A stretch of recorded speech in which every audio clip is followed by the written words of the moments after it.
నేటి దిన వాక్య ధ్యానం కొరకు సామ్స్ 103 13th స్టాంజా 103వ కీర్తన 13వ చరణం. తండ్రి తన కుమారుల ఎడల జాలిపడునట్లు యెహోవా తన యందు భయభక్తులు గల వారి ఎడల జాలిపడును. వాక్య ధ్యానం కొరకై ప్రార్థన. కృపగల తండ్రి, మీ కొందనాలు. నేడు చదవబడిన ఈ వాక్య భాగం ద్వారా మమ్మలను దర్శించి బలపరచండి. యేసు క్రీస్తు నామములో ప్రార్థిస్తున్నాను తండ్రి, ఆమేన్. చదవబడిన ఈ వాక్య భాగంలో మన ప్రభు అయిన యేసు క్రీస్తు వారు ఆయన జాలిపడేటటువంటి దేవుడు. ఎవరైతే దీన స్థితిలో, బాధను అనుభవించే స్థితిలో, కష్ట స్థితిలో, ఏ ఆధారం లేని పరిస్థితిలో ఉంటారో అట్టి వారి పట్ల చూపు ప్రేమయే జాలిపడుట. ఎవరైతే ప్రభు పట్ల భయభక్తులు కలిగి ఉంటారో, ఒక తండ్రి తన కుమారుల ఎడల ఎలా జాలిపడతారో ఆ విధముగా ఆయన మన యందు జాలిపడేటటువంటి దేవుడై ఉన్నారు. పరిశుద్ధ గ్రంథంలో రాయబడినటువంటి ఒక వాక్య భాగాన్ని మనం పరిశీలన చేసినట్లయితే, book of Jonah chapter 4 verse 2, యోనా గ్రంథం 4వ అధ్యాయము 2వ వచనం. యెహోవా, నేను నా దేశమందుండగా ఇట్లు జరుగునని నేను అనుకుంటుని గదా, అందువలననే నీవు కటాక్షమును జాలియును బహు శాంతమును అత్యంత కృపగల దేవుడవై ఉండి పశ్చాత్తాపడి కీడు చేయక మానుదు అని నేను తెలుసుకొని దానికి ముందుగానే తర్షీషునకు పారిపోతిని. చదవబడినటువంటి ఈ వాక్య భాగంలో నినివే ప్రజల దోషమును చూసి ప్రభువారు వారికి దుర్గతి కలుగునని ప్రకటించమని యోనాకు ప్రత్యక్షమై తెలియపరిచినటువంటి ఆ సందర్భంలో యోనా నినివేకు వెళ్ళవలసినటువంటి అతని ప్రయాణము తర్షీషునకు వెళ్ళు వాడును ఎక్కి అతడు చేసినటువంటి ప్రయాణంలో కలిగిన ఇబ్బందులను గూర్చి, తన ప్రయాణంలో వెళ్ళిపోతున్నటువంటి యోనాను తిరిగి మరలా ప్రభువారు ఏ విధముగా నినివే నొద్దకు నడిపించారో 1వ అధ్యాయము 2వ అధ్యాయంలో మనం చూస్తాం. ఈ సంగతిని గూర్చి యోనా నినివే పట్టణానికి వెళ్ళి ఒక దినమంత దూరం ప్రయాణం చేసి 40 దినములకు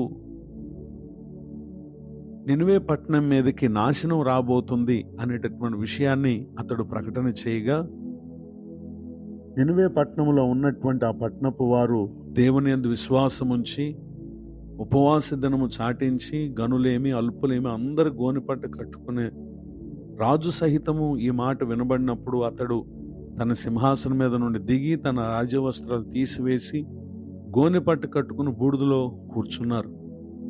రాజును అలానే ఆయన మంత్రులు కూడా ఈ విధముగా ఆజ్ఞీయగా, ఒకవేళ దేవుడు మనసు త్రిప్పుకుని పశ్చాత్తాప్తుడై మనము లయము కాకుండా తన కోపాగ్ని చల్లార్చుకొనును గనుక మనుషులు ఏదీ పుచ్చుకొనకూడదు, పశువులు గాని ఎద్దులు గాని గొర్రెలు గాని మేత మేయకూడదు, నీళ్లు త్రాగకూడదు అని తెలియపరుస్తూ, మనుషులందరూ తమ దుర్మార్గములు విడిచి తాము చేయుచున్న బలత్కారం మానివేయవలనని, జనులు మనఃపూర్వకంగా దేవుని వేడుకొనవలనని దూతలు నినివే పట్టణంలో చాటించి ప్రకటన చేశారు.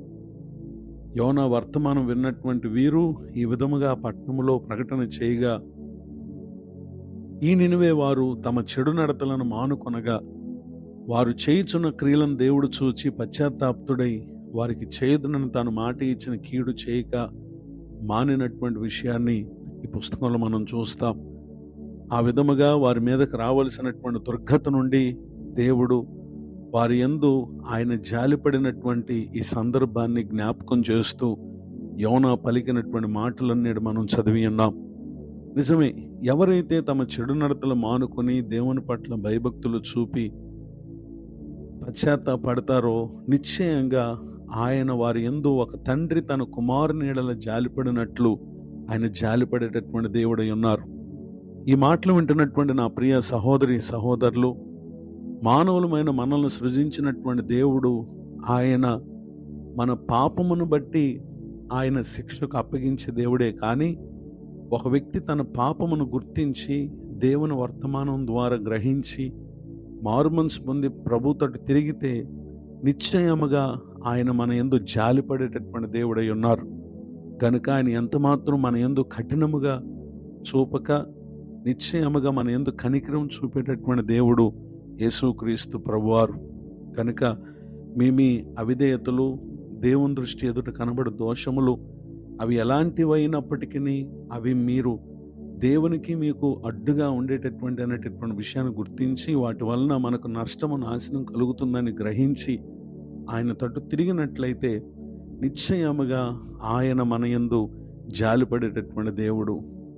నాడు నినివే పట్టణస్థులు ఏ విధముగా ప్రభు తన పట్ల జాలి చూపుటకు కారణమైనటువంటి భక్తిని, భయభక్తులను కనుపరిచారో ఆ విధముగా ఈ మాటలు వింటున్నటువంటి నా ప్రియులకు మీరు ఏ నష్టము, ఏ కష్టము, ఏ శాపము, బాధ అనుభవించుచున్నటువంటి పరిస్థితిలో ఉన్నారో ఈ దినం నినివే పట్టణస్థుల వలె ప్రభు తట్టు భయభక్తులు చూపినట్లయితే ఈ ఆశీర్వాదాన్ని ప్రభు మనకు అనుగ్రహించబోతున్నారు.